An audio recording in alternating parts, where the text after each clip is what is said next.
I don't need to be where fools gather. If somebody else feels called to say, no, it is my ministry to go inform, to go educate this particular group of people, I would never shit on that. Like, that's just not even my way. I'm like, live and let live, go do it. That's just not what I choose to do. I can't believe I'm on here defending the Joe Budden podcast. Right? but I guess the issue is, I don't think fools go together at the Joe Budden podcast. Yeah, I don't think anybody in that room is a fool. But I will say Joe did apologize. Leonard and Tiffany, it's more than just you two in here. Hold on. But you the one that got a heart out. Let me get these dudes in here. I know, but Joe did apologize. This is crazy. But Joe did apologize for that moment. Never be above reproach or criticism. And two, I think that we have to accept the challenge of meeting people where they are. I don't disagree. Are we using the word intellectual wrong? I think what y'all should be saying is academic, right? Because intellectual is just to be able to think, reason, and understand objectively, right? Like, I think what y'all are saying is y'all are talking about academics. Like, Joe Budden is an intellectual. Joe Budden is one of the most prolific rappers ever. Joe Budden probably got a better vocabulary than all of us. Come on, stop, Bakari. Joe Budden can rap his ass off. I was glad when Leonard was like, I want you to listen to this show. I promise you, I was like, I am not listening to their show. I am not listening to it. I just knew it was going to be some craziness. And I am so grateful that you pushed me to listen to the show. So much so that I went into our chat, dropped the show link, and was like, Leonard said, listen to this. Here's the timestamp. It changed my perspective a lot on Flip. It changed my I could feel like I heard the pain in Joe. I was glad that we didn't necessarily stick with using, that Joe Budden in the title. And y'all had my face. It was handsome, but we had like Joe Budden in the title on the YouTube I'm going to get to that, B. Don't be trying to scoop me, B. I told Angela that too. I was like, yo. No, but I'm just saying. It was, first of all, but it was my face. What Bakari's talking about is the thumbnail for last week's show said Joe Budden's podcast and the dumbing down of America. And Bakari standing there in the middle getting the haze up. He getting hazed up for another 2 months. So he was in the middle of it.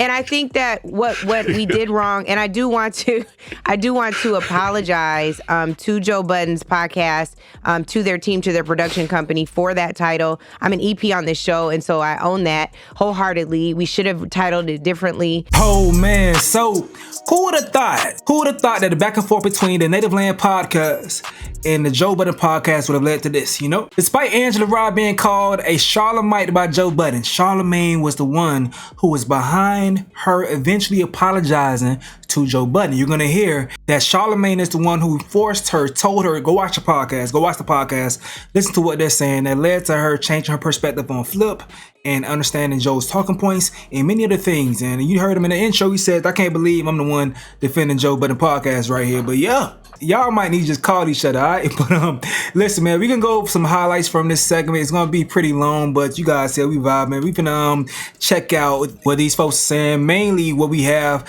is a back and forth between Charlamagne and Tiffany Cross. It was really heated. And Charlamagne being Charlamagne, he kept his composure, but he was pissing Tiffany Cross off. And mostly everyone was on Charlamagne's side. Bakari Sellers for sure. I think Andrew Gillum, they don't want to pile on, so he defended Tiffany a bit. But towards the end of the discussion, he as well said that, there are some things that he disagreed with her on, all right? And the whole time, Angela like, dang, I honestly got hit for Tiffany. They confused things that Tiffany said and said that I said them. And that's what I was saying in my initial coverage, okay? There's a reason why I'm the go-to handyman in my house. Just like there's a reason why Morgan & Morgan is America's largest injury law firm. I'm not one of those guys who calls AAA the second a tire loses. If I'm on the side of the road, I'm not waiting around and filming a pray for me Instagram story. I'm popping the trunk and handling it. I fix what I can. I put things together myself. I'm stubborn like that. But even I know my limits. Because I'll change a tire, but I will not walk into a courtroom talking about your honor. I watched 3 YouTube videos, man. I think I got this. Nah, Morgan & Morgan has over 1,000 attorneys and more than 100 offices and $25 billion recovered for more than 500,000 people. Somebody got offered $350,000. Morgan & Morgan turned that into $12 million. Submitting a claim takes less time than arguing with someone about it. You can click the link in my description, type your info, done. If you're ever injured, you can check out Morgan & Morgan. Their fee is free unless they win. Change your own tire if you want to, but when it comes to that money, let the pros handle it. let's get to this initial back and forth between Charlamagne and Tiffany, and then we get to those other points. No, I mean, sometimes I don't even like to have private conversations publicly. But, when I first saw, what y'all talked about last week, I hit Angela and I was like, I want to talk about what y'all was just speaking about. Not saying I want to talk about it on the show. I said, I just want to talk to you personally. And then, when I saw what, Joe Budden said about it, I agreed with Joe. I felt like, it came off, very elitist, very Jack and Jill, very, I got my nose up at these Negroes over here. And I don't think that, you don't make any strides in connecting community by doing that conversation in the way that it was done. I feel like, whenever there's, instead of calling people out, sometimes you should call people in. And the whole conversation around who's an intellectual and who's not an intellectual. My biggest issue with it was, well, damn, a person who's an intellectual should look at the whole context of a situation before they have a conversation about it. I feel like, Andrew said one of the strongest points last week when Andrew was like, I don't watch this show enough to have an opinion about it. and then he said, but I trust Mark, being Mark to be in spaces where, he knows he needs to be in. And as I'm listening to the convo, I told Angela that even when she told me that y'all wanted to talk about it, it came up as a topic of discussion. I said, well, make sure you watch the whole thing in context before you just watch a clip of it and then, speak on it for the next 20 or 30 minutes. Because to me, that's what an intellectual should do, right? Like, that's what an intelligent person should do. An intelligent person should get the whole context of something before they comment on it, instead of watching like 2 or 3 minutes of something and then actually taking the clip out of context. Because if you watch the clip in context, Mark was actually wrong. If there's a right or wrong in the situation, Mark was actually the one who was wrong in that situation, so much so that he even came back and apologized, the next week. And I just... Great point. Many of my viewers agree with you as far as Mark being wrong. You're going to get pushback as far as what you say with you should watch the entire context of something before you comment on it, because a lot of times on the Breakfast Club, you are receiving information third-party wise from Lauren LaRosa, and then you give comments on it. And I understand. I get that. I understand that you giving hot takes, fast food takes, because it's just a quick segment, and you right here specified that if you're going to speak for 20, 30 minutes, you should have more context. I get it. But you're going to get pushback for that point. People going to say you say things out of context all the damn time. And you just take Lauren LaRosa's word for it. All right? You're going to get that. But I agree with what you're saying. Yeah, the conversation just kind of made me feel a way like, damn, like that's how we look at each other. To set the record straight, because I hear what Charlamagne is saying, and I think a lot of comments echoed that. I want to say that as a journalist, before I bring up anything on this show, I want our viewers to know I have indeed done my due diligence. So I didn't just watch the clip. How I prepared for that segment, I didn't pay for Patreon, but I did read the transcript of what happened. I even understood the word in question that was tricky was allude. I understood that the conversation was about payment discrepancy. I spoke to Mark before I did this segment. I looked at literacy rates before I did this segment. I watched a few clips, or not clips, but segments, different segments from Joe Budden's podcast before I did this segment. And I will say, I stand by what I said. My perspectives and opinions don't sway in the winds of public opinion. Sometimes the cheese will stand alone. I do think there is very much a toxic landscape. Hey, listen, Miss Tiffany Cross, if you did all that research, reading the transcript ain't the same thing as watching the context of how words are delivered. It's not the same thing, by the way, because you need that context even more. It's like looking at someone texting you something and thinking that you understand how they're delivering it, you understand the tone through a text message. Sometimes the actual tone gets lost in translation. So no, that's not enough actually. But just saying that, okay, you got all of that, you did all that research and still came to your conclusion. There lies a problem in your ability to read a situation. That's an issue with you. Sorry. Because the majority of the people understands the context. But if you are on your own when it comes to that, then that's more of a you problem. It's a personal problem. And opinions don't sway in the winds of public opinion. Sometimes the cheese will stand alone. I do think there is very much a toxic landscape that is fueled by a lot of podcast bros. But I definitely agree with you, Charlamagne. Before you have an interview with anybody, before you sit down and speak on something, I would advise anyone to be well informed, whether it's politics, sports, anything like that. And so I don't think that the issue was that the collective was not well informed. I don't think that was my perspective. I think the issue that a lot of people felt is they felt attacked. And so I want to be clear that I wasn't saying who was an intellectual and who was not.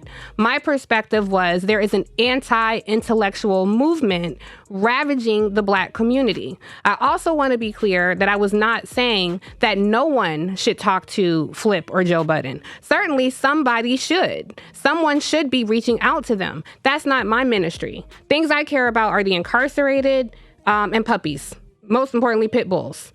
I don't like that tens of thousands of them get euthanized every month. It breaks my heart. I think about the incarcerated all the time. I don't want our Black men and women in prison thinking they're forgotten about.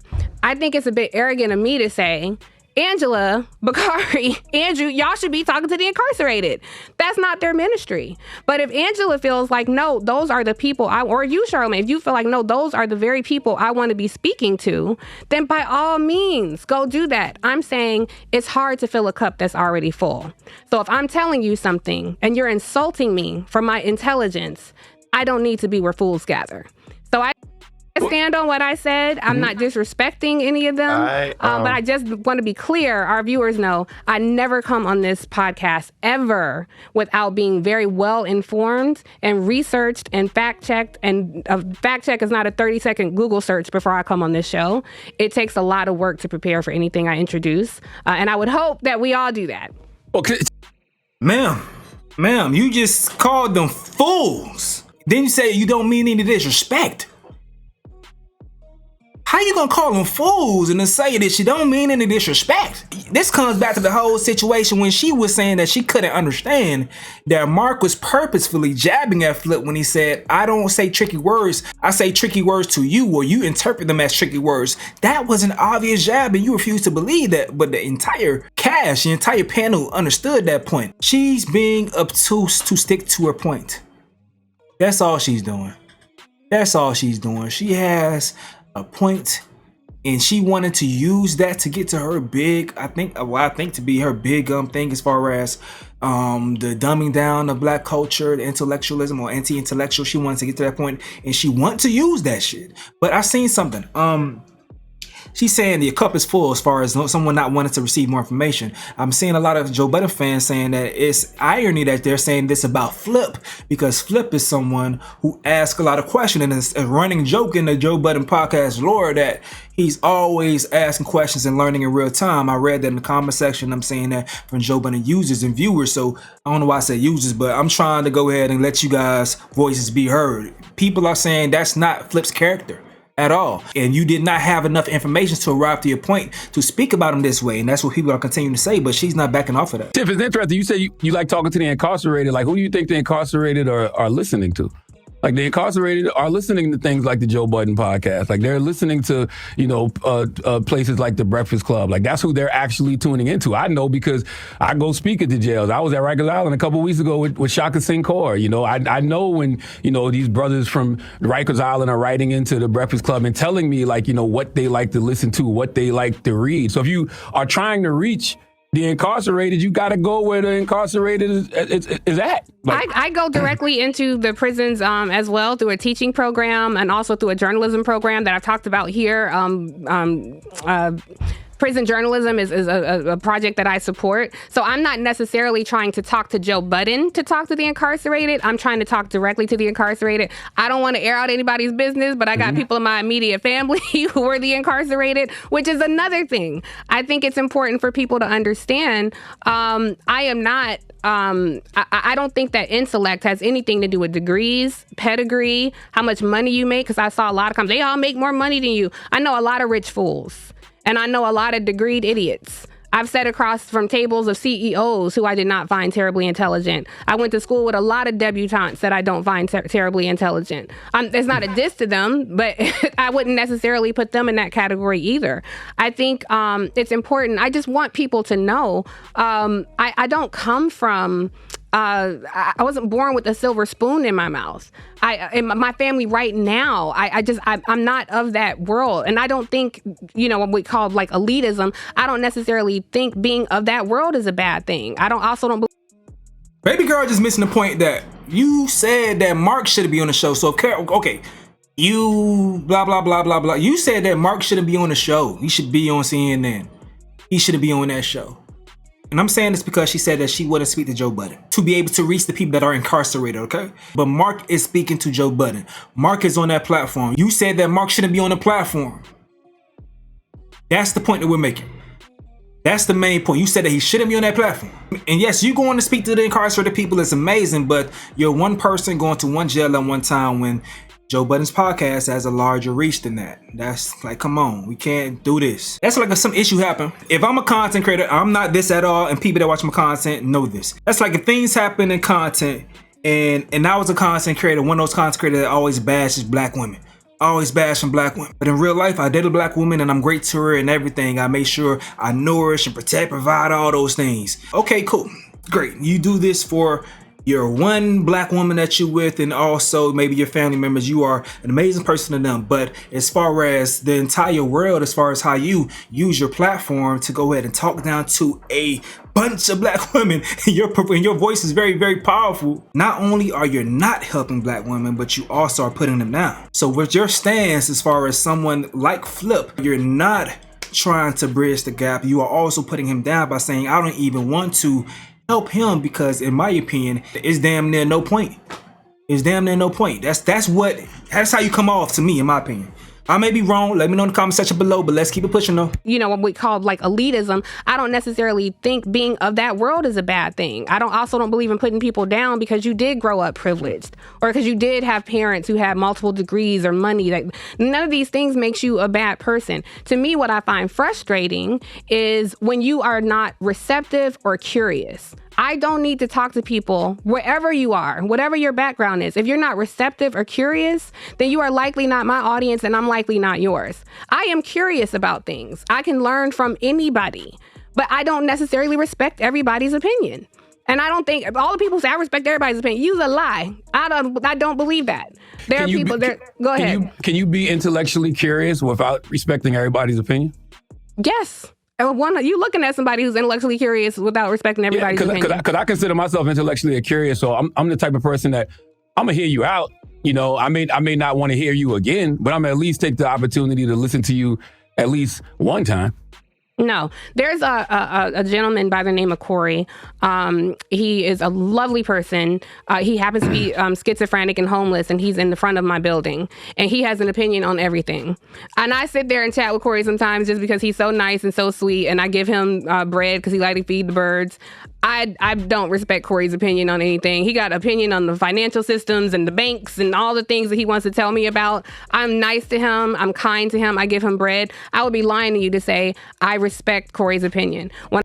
What an extreme example. God damn.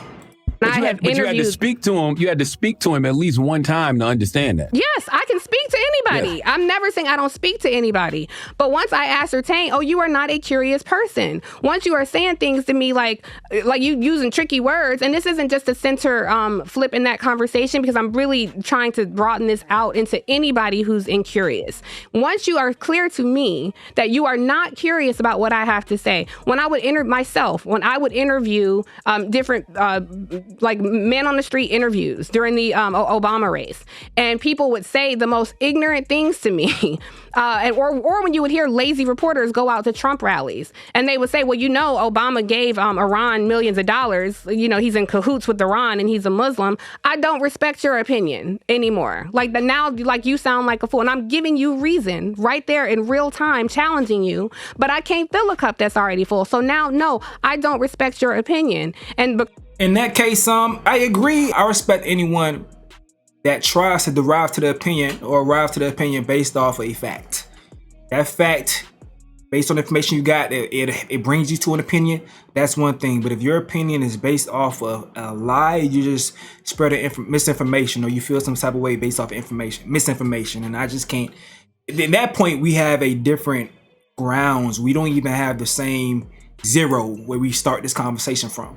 We on different playing fields, different books. Like, we can't have a conversation because you believe something totally different, and it's not even true. Kari said this is South Carolina saying, but I think all black folks say this. If I'm arguing with a fool from a distance, you can't tell the difference. I don't need to be where fools gather. If somebody else feels called to say, no, it is my ministry to go inform, to go educate this particular group of people, I would never shit on that. Like, that's just not even my way. I'm like, live and let live, go do it. That's just not what I choose to do. I understand. I guess the issue comes, and I can't believe I'm on here defending the Joe Budden podcast, right? but I guess the issue is, I don't think fools go together at the Joe Budden podcast. Like, I don't think anybody in that room... I didn't say that, for the record. Yeah, I don't think anybody in that room is a fool. And I also feel like, we should be happy that people like Mark Lamont Hill want to be on big black platforms. I think that's the biggest problem I have right now is that, we tend to knock, certain platforms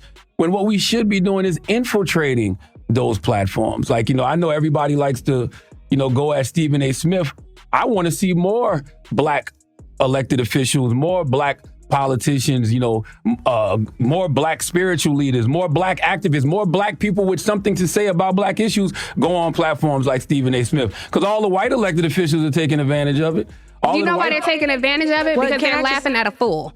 That when people because I think that's such an important point. White politicians are going on there because they are elevating him to a position, and they only do this specifically in the black community. They are elevating him into a position that he did not earn. He is an expert in sports. And so you will have white people all the time pluck an entertainer, right? Whatever he expert in is not politics, is not policy. But and if you're going to pluck an entertainer... He has an audience. An audience does not equate to intellect or intelligence. You guys, I want to hear what you have to say about defending Stephen. Go ahead. Yeah, I'm not saying it does. I'm just saying these black people who have these large audiences, instead of sitting on the sidelines complaining about them having a large audience and who didn't earn what, how about go on that platform and deliver some of that truth or some of that intellect that you have to his audience? Like, even if you sit around and you talk about, you saying about the guy, the person that sits outside of your stoop and they have a lot of misinformation, or you talk about the people that were saying the things about Obama. Those people will continue to have misinformation if somebody doesn't go to them and inform them. But so this was the point that you missed. I'm sorry. Let me just respond, please. This is the point that maybe you missed. I'm saying when I'm trying to inform you, when I'm saying, no, that is actually not true about Obama, and somebody saying, yes, it is, because... Okay, you are not curious at that point. You are not receptive. Right. I can't feel your bucket is full. You don't want to hear what I have to say. Number two, I'm not complaining about anyone having a large audience. I'm complaining about who his audience is. He has a large audience of mostly conservative white folks, and they are treating him. This is no diss to Stephen. Do you have data to back that up, Tiffany? Do you have statistics that say Stephen A. Smith's audience is majority conservative white folks? I do. Nielsen ratings, or his ESPN show, Nielsen ratings qualifies that. Well, no, that's ESPN. I'm talking about his podcast, because most of the time when he's spewing political takes... I don't know his podcast. I just know he built his audience on a majority of white people. So I don't, and I would love to dig into, and I'm happy to come on here next week, because I would love to somebody to prove to me that his audience is a majority of black people. See, that's a feeling, but that's a fact. So does that make you anti-intellectual because you're spewing feelings instead of actual? No, but it's not even. I'm going to respond to this. It's not even a feeling, though. It's literally 5 minutes left in the conversation. But I want to respond to what he said. You guys haven't let anybody else weigh in here. I'll weigh in, but I'm going to respond to this. He said that's a feeling or an opinion. Not necessarily. It's somewhat informed, because if you look at who his audience, how he built his audience, the suggestion that a majority of his audience would be comprised of black people is not a well-informed one. It's logic to say most of his audience are white people. Are you suggesting that most of his audience are black people? I don't know what most of his audience is, but I know I started, reading Stephen A.'s columns when he was writing for the Philadelphia Inquirer, when he was covering Allen Iverson way back in the day. And then I followed him to Cold Pizza and First Take and everything else. I think that this new, political Stephen A. with a conservative audience is relatively new. So I would, before these white people were talking about him, it was majority black people in the barbershop that was talking about Stephen A. But I'm just talking about the audience in general. Like, you said Mark Lamont Hill shouldn't be on Joe Budden's show. Why? You said Did I say he shouldn't be? You actually said he should be on CNN. Yes. So that's the difference between saying he should not be on Joe Budden. I'm saying he should be on CNN because he should have never gotten fired from CNN. If Mark is happy on Joe Budden's podcast, more power to it. What I said was they lack an understanding of Mark. I felt like he's disrespected on that podcast based on clips that I had seen. What Angela said, and Angela caught a lot of strays for things I said, so I want to be clear. What Angela referenced was a moment where they dismissed his humanity on that show when he talked about his friends being killed in Palestine. And I do think that is based on what I've seen, I do think that is a consistent pattern where I do feel like Mark is not necessarily well received there. But Angela wants to get other people in, so I'll be quiet. I will say Joe did apologize. Leonard and Tiffany, it's more than just you two in here. Just hold on. You the one that got a heart. Like, let me get these dudes in here. I know, but Joe did apologize. This is crazy. But Joe did apologize for that moment. We gonna get to all that if you two will let somebody else talk. We can continue, Charlamagne, another time. I'm happy to. I would love it. I like here the with 30 minutes to go next time. Charlamagne, to be continued. Damn. My only criticism of us, I think, as we approach these discussions is that a part of that intellectual curiosity that we all must have, we must be able to accept criticism without necessarily being defensive, and that being our immediate posture to it. And one of the things that I saw in the comments, and one of the things that I saw when Joe Budden was making those comments, is we want to be individuals that people come to. It's in our phrase, it's welcome home, that feel as if there is a comfort level to come in to our doors and hear the things we have to say. And whether or not we're talking about it from a respect perspective or an intellect perspective, I think that throughout that conversation, it's not that we can't sit out here and be like, I'm sorry you felt that way, because that's like human gaslighting.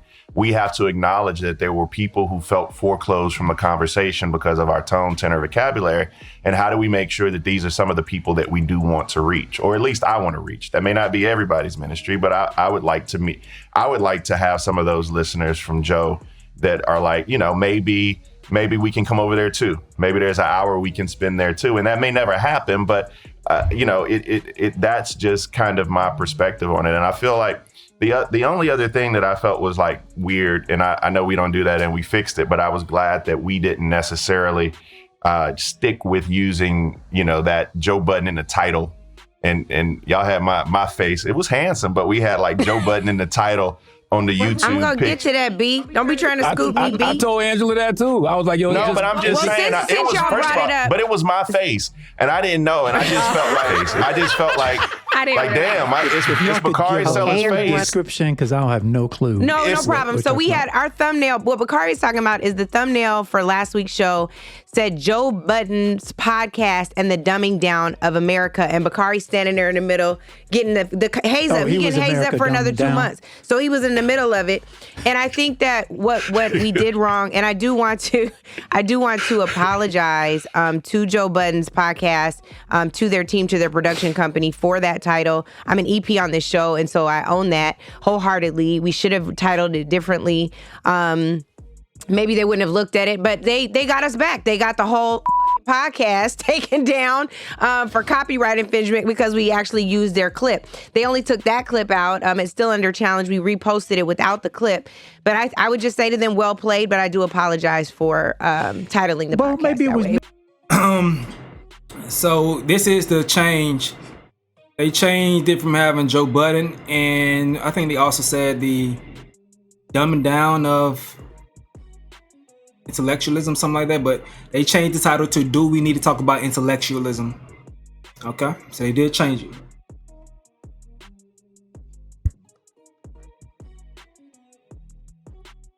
We shouldn't have done that purpose, though. I mean, the conversation we had was about the dumbing down of. But I think that what they took offense to is that it looked like we were saying that they are responsible for the dumbing down of that's America. What these it was clickbaity. It was just clickbaity. That's all. That's what I'm saying. It looked clickbaity. I'm apologizing I feel like we all apologize. Thanks, Tiff. So, high five. Well, I don't apologize. One, I don't necessarily credit all of us with wanting to be curious. I think we have to declare that for ourselves and then act that way if it's a true statement. To Tiffany, I'm never confused about what perspective you're coming from because you kind of stated very clearly every time you say a thing. And it is often clear, I think, to the audience, you know how y'all have relatives or uncles or friends who you're like, they don't suffer fools. Like, that's just not the uncle you're going to go to bring up that kind of mess with. Uncle Tiff. And, I take it. and I don't necessarily take offense from that uncle. I just know what I'm getting when I walk in the door, that's not the one who's going to play with nickels. If you have room in your brain, if you've got room in the conversation for what I have to contribute, and I mean legitimately, then I feel like this is a conversation I can stay a part of. But if it becomes very clear to me, there's no room here for what I have to contribute, no matter in what way or at what level of substance I do it, then it's a waste of all of our times for us to continue that going on. I'm also not down for going on the platform that's the largest. I don't know that we find ourselves in competition in those places, partly because what made you the largest? I'm looking around at some people's numbers. I'm like, well, God, who juiced this machine to make this the outcome? I just think we ought to go places that allow us to be ourselves, that allow us to state truth.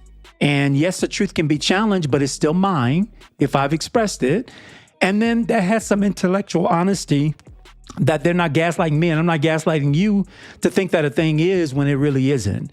And if some of those norms can be absorbed, then all cool, great. I agree with the last thing you said, Andrew. I think that, the one thing that would... sweater off and Florida in the summertime. I think the one thing that would keep me from going to a place is if it's not a good faith conversation. Absolutely. Yeah. That's the one thing that would keep me from going to a place. But you said something else.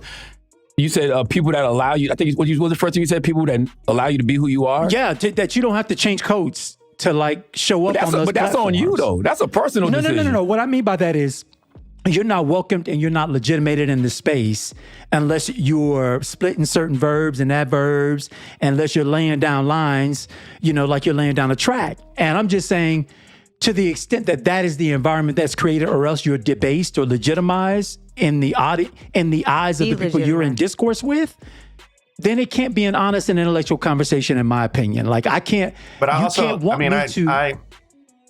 it's okay, Bakari, if you express a different thought, it's totally cool. All I'm saying is I don't want to feel outside of myself in order to, and you're right, that is completely controlled by me, Charlamagne, whether I feel in or outside of myself. I don't want the pressure to be outside of myself in order for me to feel at home in the conversation. And I can be outside of myself. I can be in environments that are completely different every day of the week. I've done that. I've run for election in one of the most incurious states, I think, out there, right? And in so many ways. So it's not unlike me to be in those places. I've never felt the pressure, however, to show up as something that I'm not. And so long as the conversation can stay legit on those various planks, we're good to go. And if they can't, I'm not likely going there anyway. Mm-hmm. Bakari. For me personally, I think that I want to stand on something I said earlier, which is that a portion of being intellectually curious is you cannot be above reproach from criticism, understanding that criticism, and at least sitting in it for a moment to see whether or not it's something that can make you better or something you cast aside. Is it constructive or is it destructive? But the other thing is, and I think this is where I'm somewhat disagreeing with my brother Andrew, is that I have this unique belief that Andrew Gillum is the most talented political communicator, official I've ever been around. And I say that with a great deal of humility because I think I'm really, really good at this, right? But Andrew, there goes the humility. But Andrew is the only person that I can say that I've been around and be like, man, Buddy better than me at this. Like, he gets it, he conceptualizes it, he puts policy, and he can go and articulate. And that is one of the major reasons I disagree with you and Tiffany's kind of thesis here, because I think we're missing the moment where it's incumbent upon us to meet people where they are. We have a skill set, and this is not some anti-intellectual putting us on another platform. But I believe that there is a skill set which is measured for this moment. Something that I don't even think that the Chuck Schumers and the Akeem Jeffries, et cetera, have. But for this particular moment where it's incumbent upon us and a responsibility to meet people where they are. And we can't disregard who those people are or disregard the platform upon which we may meet them. And so I just feel that to be a part of the responsibility, even with the skill set and talent that I hold all of you all up to have. But I just think that it was important for me to couch Andrew in that discussion. So one, he knows how I feel about him. But two, the reason that I say that, yeah, I get it, right? The shit may be hard. It may be uncomfortable. They may not even give you the benefit of their humanity. But oftentimes you're not even talking to that individual. You're talking to that impressionable mind that may be somebody that you can change even slightly if it's a city council race or it's a proposition or whatever it may be. And I think we miss that sometimes, understanding that, yeah, protecting our peace is something we have to do, but understanding your skill set, God's responsibility, the platform we have. I would just say, in synopsis, never be above reproach or criticism. And two, I think that we have to accept the challenge of meeting people where they are. Are we using the word intellectual wrong? I think what y'all should be saying is academic, right? Because intellectual is just to be able to think, reason, and understand objectively, right? Like, I think what y'all are saying is y'all are talking about academics. Like, Joe Budden is an intellectual. Joe Budden is one of the most prolific rappers ever. Joe Budden probably got a better vocabulary than all of us. Come on, stop, Bakari. Joe Budden can rap his ass off now. Now you about to make this man hate me because I'm about to be over here pump it up. See, y'all remember Joe from the podcast. See, that's one song. But y'all remember Joe from the podcast. I remember Joe from rapping. But I'm just saying, I'm trying to figure out why Leonard think he older than us. Y'all just know him from the podcast. I knew him when he had a hip hop album. That's because you and Leonard are the same age and the rest of us are younger. First of all, no, you're younger. Junior, calm down. Is there a way that we're defining, and I'm saying we are very loosely because we all clearly have very different opinions here, but is there a way that you're hearing any of us describe or define intellectual that is striking you as more academic? And if you can explain that would be helpful. I mean, I think the whole conversation, but that's what's so interesting because Mark isn't on that show to be an academic. You know what I'm saying? Mark is on that show talking about pop culture. Mark is on that show talking about, women. Like, he's just talking about regular things that they would normally be talking on that show. And then when the conversation, turns to something that might be around social justice or, activism or, politics, then he comes in and he's Mark Lamont Hill, the academic. But I think a lot of us look at Mark a certain way.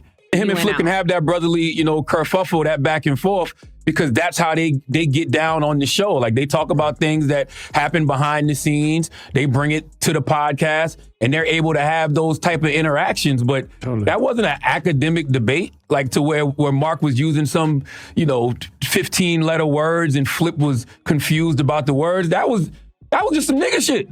To be completely honest. We clear. Well, we talked about that because I heard from a lot of men who are Joe Budden podcast listeners. And what they said to me, Leonard, is there are so few spaces for Black men to gather. There are so few spaces where Black men can go and exhale and be themselves. And what they said is, that Mark Lamont Hill and Flip exchange is so common. They were like, Tiffany, that's happening everywhere, across barbershops right now, on street corners, everywhere.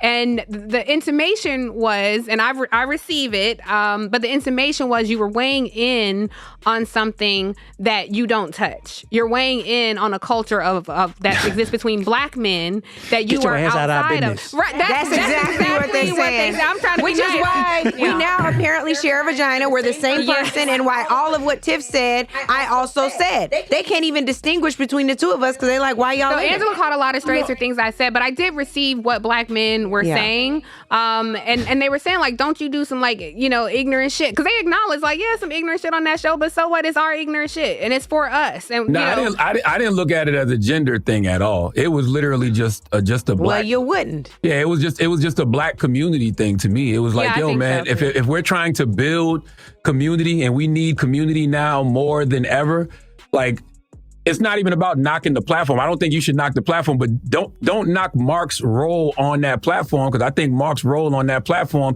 is very important. I think when you command the type of audience that Joe Budden has for all the type of issues that will be coming up and have been coming up over the last 10 months and will be coming up for the next few years, you need somebody like him in that space. My biggest beef with our conversation about it was I felt like we may have positioned Mark as like the guy fighting out of the corner, to keep his hive. And I was thinking, which is why I said I wish we could interpret what we think is being said. And I think where we ended the conversation was like, each of those men knew exactly what was being said, what shot was being fired across which bow, and they were prepared to meet each other at that respective place. There were no fools. There was no confusion about the words exchange or anything like that. I just felt like each man met the moment for what they had going on, for the exchange that was going on. And I heard directly from a good friend of mine. He's a lawyer. Came.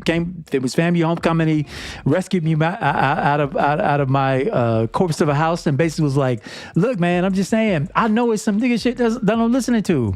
That's why I listen to it." Yeah. And at the same token, he's subscribing to NPR every morning and is listening, so it doesn't even have to be a fight amongst hegemons. Like, I'm listening to the smartest thing versus the thing you're listening to.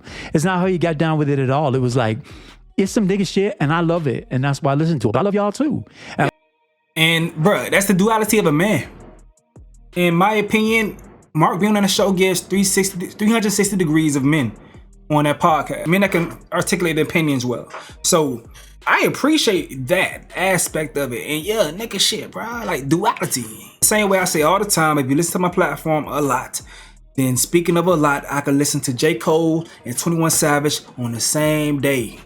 On the same damn day. And think both of them are amazing artists. That's duality, you feel me? And that's the thing that I guess frustrates me the most. All of y'all some niggas. Every single one of y'all. I know y'all. Every single one of y'all. So I'm sitting over here in the corner like, I don't even know what we listen. I'm signed up.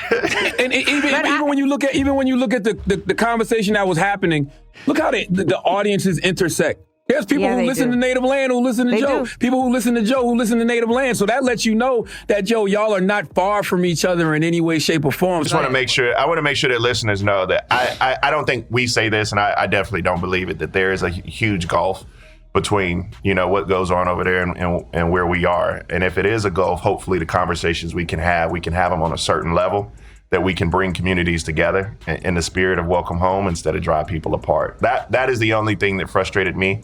In reading the comments, I felt like we put ourselves in a position and it was, when you jive people, when you Jones people, like I was talking about, pump it up and all that stuff, that's one thing. But to just push people away from not having a purpose or a seat at the table, I think is another. And I think that people felt that, whether or not that was our intention or not. That's literally all it was. It's just like, the rhetoric seems like y'all were so far apart, or y'all look at them in a certain way, like kind of looking down on them. And I'm like, no, we should be looking at each other, eye to eye, because I want to see Mark Lamont Hill on Joe Budden. I want to see Angela Rye on Stephen A. Because I know whoever wants to go to these platforms should be on these platforms. I want to see Bakari and Stephen A. have a conversation, even though that might not ever happen. Like, might not. It's the reason we bring so many different voices on Breakfast Club. It's like wherever the audience is, let's amplify the people who have something to say. Like, it's just weird that everybody's drawing a line in the sand and we're being so divisive to each other as a community. Because if we're really trying to build community, let's build community for real. Yeah, and I think that we are. I think that we do also have to understand that everybody plays a different part. And so if Tiff is saying, this is my ministry over here, this is the thing that I can do and I do well, then we have to trust that somebody else can play their position. I really would like for us to get underneath this blanket labeling that we do of anti-intellectualism, of elitism, of the boule, of the democratic shills. Like, what is beneath all of that? And can you really hear people for the distinctions? One of my favorite things about this show, as long as we've been on, is that there's always a distinction. There's always a fine point that somebody offers where it may even shift my opinion. You know, it really might. I was glad when Leonard was like, I want you to listen to this show. I promise you, I was like, I am not listening to their show. I am not listening to it. I just knew it was going to be some craziness. And I am so grateful that you pushed me to listen to the show. So much so that I went into our chat, dropped the show link, and was like, Leonard said, listen to this. Here's the timestamp. It changed my perspective a lot on Flip. It changed my I could feel like I heard the pain in Joe. It felt like no matter how high up you get, you never get the recognition you truly deserve, which is amongst your people. And that's something that whether we have the same degree, went to the same school, live in the same area, or make the same amount of money, that's something that we all should be able to relate to as Black folks. So I think if there's nothing else, if we know our end goal is liberation for Black people, even if our means is different, that's the conversation I really want to have. And it's the one that I've been in earnest having for several months now since this terrorist Imagine if Bakari and Tiff never went on Abby Phillips' show.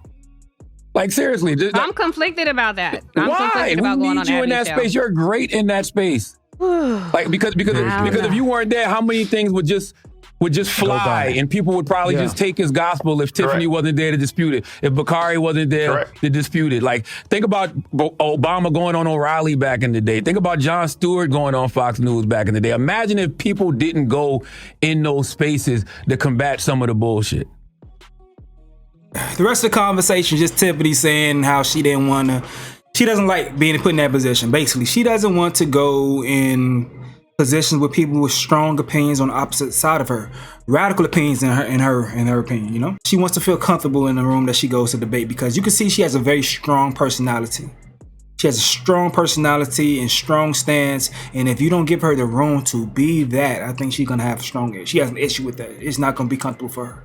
She needs the room to be herself, and I think Charlamagne being on the platform, I don't watch it. If you guys watch the Native Land podcast more often than myself, let me know. I think Charlamagne being on the platform and being there to give a lot of pushback against the things or her stance, it let the fellas be more comfortable speaking their mind against her stance. I may be wrong. Once again, I don't watch it enough, but that's what I perceive from it, because I think for her to be comfortable, I think you got to give her some room to be herself. And that doubles back to some of what Andrew was saying earlier in the podcast. But yo, man, it's just interesting once again knowing Charlamagne and Joe's beef, that he's the person that made that call that led to Angela reaching out to Flip, that led her to calling what's the homie name, Mark Lamont Hill, and saying I agree with a lot of Joe said. And then they did come on the platform and give that public apology, because I seen people in my comment section the other day when I said that Joe them said that she called. Mark and Flip said that she reached out. People in my comment section were saying, well, where's the public apology? There goes the public apology. They let Charlamagne come and go against her, and it was even much more, in my opinion, if Joe's perceived op or they are ops. Charlamagne even said himself, you can't see it, he doesn't know. He's crazy that he's defending Joe, but even if your op comes on to defend you, that's even more satisfying in my opinion. I think that would be more satisfying in my opinion, though, right? Interesting. I'm pretty sure the Joe Budden podcast, they filmed today, so they probably gonna have an opinion about this tomorrow. If they do, I got y'all as far as my coverage of that too, because I want to, fully see the story out, because I think this is one of the more important topics, and it will go a long way in a lot of different discussions as far as how this manifests in different current events as things proceed. But hey, man, I fuck with it though. This is cool. Y'all don't understand. There's a lot of stuff that I watch on my personal that I don't know if I want to bring it to my platform, because I do like covering deep topics, but I don't want to get too deep. I don't want to bring an audience that's not open-minded to when I want to get lighthearted. So some topics I don't cover just because I want to be cognizant of the audience that I'm building. But I do like these things. I enjoy this as well as I enjoy sports, as far as conversations about our people and growth and coming together and trying to figure out where we're missing the mark as far as understanding each other. I love these type of conversations. But hey, man, I appreciate y'all hanging with me to this point of the video. Make sure y'all hit the like button and subscribe if you're new, and turn on the notification bell for many more topics, as well as something like this and other things that you may be interested in. You may not even know that you are interested in those topics, man. But it's y'all turn though. Let me know what you gotta say in the comment section below. I'm go ahead and get up out of here though. This is another update with Stace. Yo.